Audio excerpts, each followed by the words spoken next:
Welcome back. Last week I brought you an extraordinary story about changes to the National Nursing and Midwives Code of Conduct.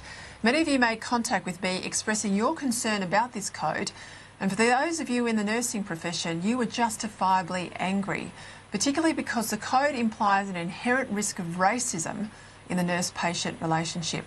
You asked me to follow this up, so I'm now joined live by registered nurse and president of the Nurse Professionals Association of Queensland, Mr. Phil Tsingos. Phil, there's been a lot of concern over this code. There's also been a lot of mistruths about the process behind its release. Remind our viewers, if you wouldn't mind, what's the purpose of this code of conduct for nursing professionals? Why does it matter? And what's the problem with this new section about cultural safety? Well, Peter, the new Code of Conduct, basically 3.2a, states that the patient and the family are the sole person to determine whether care has been given respectfully and culturally safe. So whatever culturally safe means. So the big problem is Professor Cusack has signed off and said basically nurses have given away their right for defence. We can actually defend ourselves in these situations. It is solely determined on what the patient sees as their values. Yeah, so it's very subjective. When I interviewed your colleague Graham Haycroft last week, there was a term white privilege that is used in the document. Now, I've copped criticism from the ABC and others almost making it up about white privilege, but I've posted on my Facebook page the Code of Conduct. People can go and read it themselves on page 16, and I want to quote the Code of Conduct. In relation to Aboriginal and Torres Strait Islander health, cultural safety provides a decolonising model of practice based on dialogue, communication, power sharing and negotiation, and the acknowledgement of white privilege. So it's all there in black and white. It's all there for people to read. We're not making this up. This is absolutely part of the new code of practice. Now, were nurses consulted about this code of practice? What does this actually mean to the day-to-day, you're a nurse, to the day-to-day life of a nurse?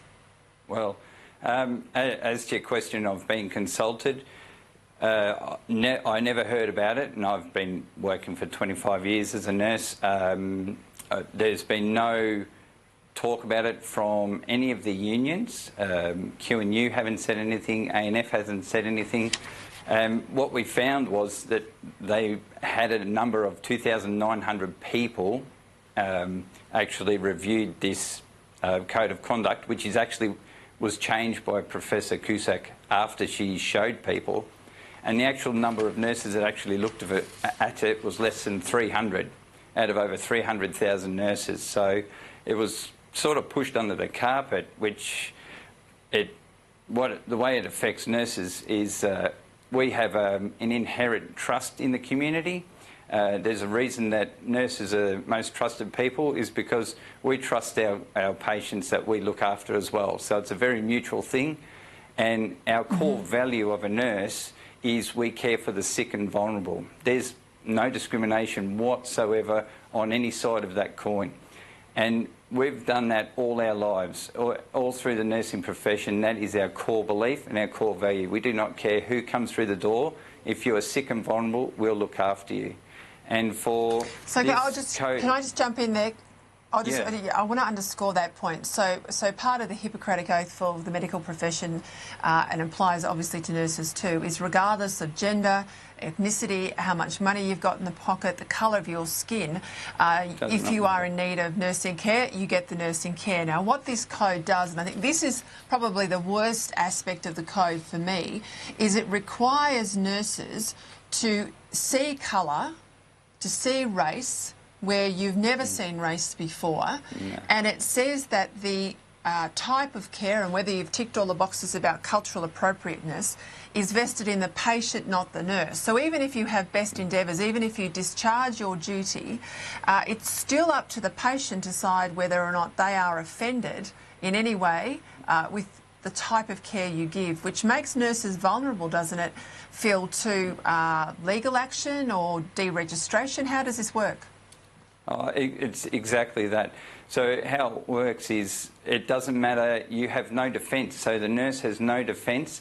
How can we be trained on cultural safety if the total cultural safety is determined by just the patient alone? So I could have two people from similar cultures but have interpret it different, and I have no ability to know the difference, and I could be insensitive to one and not the other, and I could be deregistered. So, yeah. Just quickly, I'm going to have to break and go to this cricketing press conference. How can people stop this? How can they get involved? And importantly, I want to underscore your point earlier where you said this was inserted after the code went to COAG. I want to say that is absolutely right. You are telling the truth, because I asked the Federal Health Minister, Greg Hunt. He confirmed in writing to me that this whole section was absent when this document went to the COAG Health Ministers. It was inserted afterwards by the Professional Association. How can people help you? Join npaq.com.au. We're the only ones that are actually standing up for nurses and getting nurses' rights looked after. QNU, ANF and APRA have sold nursing out and made us defenceless in our duties, which is totally unfair and not very democratic. So join NPAQ. So they're all the other associations? Phil, so they're all the other unions, aren't they? Yeah, that's all. And like QNU, and they agreed with this code of conduct, and they were happy for nurses to lose their ability to defend themselves. But we won't. NPAQ is the only one that said no, nurses needed to be able to be defended. A lot of people that aren't themselves nurses but have interactions with the nursing fraternity or have family members like myself who are a nurse, they have said to me on Facebook and in emails and calls into the network that they want to get involved. Is there a place for them on your website for supporters of nursing as it stands rather than under this new cultural code? Can they signal their support for your action? So we've done a voluntary petition. So you just click on the little purple icon on the npaq.com.au website, and you can put in, voice your opinion on there of whether you want the code or not. So anyone can do that. You don't have to be a nurse. How have people reacted in hospitals, or people reacted broadly in the community on radio? What I've heard, I've been on Alan Jones and spoken about it, people are pretty incensed. Well, see, nurses, we're very calm, passive people because we're there to care for people. That's our job. But I've never seen nurses so angry and so upset that we've been betrayed by APRA and to lose our, they don't even, it's like they don't even understand our core value, and they've just thrown it out the window. And we look like we've been a soft target because they want to branch this out to the doctors and the physios and everyone else that gets registered by APRA. And they used nurses first because it was like, this could be, we could walk this over with the nurses and then we'll bring everyone else in. And the nurses have just had enough. And we trusted APRA, and now I know myself, I don't have any faith in Professor Cusack, and she's my regulator. So something needs to change, and it needs to change soon, because you will not have any nurses working in any rural remote area if you know your registration is on the line. Who would do it? You wouldn't do it. Well, I think that is a very I think, Phil, that is a very important point. If you're going to be subject to, say, a vexatious claim or a claim that you haven't done the right thing in relation to this so-called white privilege, and you're the only one out there in those remote communities, that's where my sister works, and you could lose your registration over it, or you have to then find money to defend yourself in court or in before a tribunal or something like that. That makes it very, very tough, and you'd end up saying, you know what, I'll just stay and work in the city. It's so much easier than going into these areas where they are desperately short of nursing staff. Yes, and the healthcare will just get worse. Nurses live in these communities, they're brought up in these communities, and what APRA should be doing is allowing, like, nurse practitioners more Medicare numbers so they can have their own little practice out there and actually support the community they live in, because they're fantastic at it. Not going down this road of making, cultural safety claims, whatever cultural safety is. I don't even understand that term myself. and I'm a nurse, so I've been subject to it, but I don't understand what they mean by that. So, yeah. It's very interesting. I hadn't heard your argument before put that this was like a beachhead area. This was to go in first with nurses and potentially put cultural safety right across a lot of the medical fraternity. I mean, there's 15 various bodies that are regulated.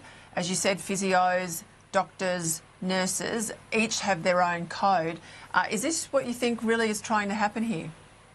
A letter, Professor Cusack wrote us a letter and said pretty much that the main point of the letter was we were basically nursing was the first, and it's looking to spread the same code 3.2 to every single code of practice, to doctors, to physios and etc. Yeah.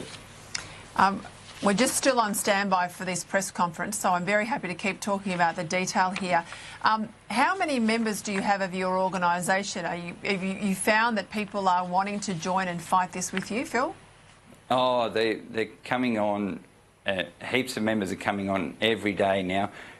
We've been going for a bit over 4 years, so we're nearly up to 3,000 members. But this has really incensed nurses. Nurses are feeling a bit scared and vulnerable that like QNU hasn't stood up for them. So they're coming across now because they know that NPAQ will look after them and support them and vote this code of conduct out. 3.2 has to go. Were you surprised by the way in which the organisation, Professor Cusack, went out and said this was all... I'm just going to break it there. Thanks for your time, Phil. We'll go to the press conference now with Cameron Bancroft in Perth.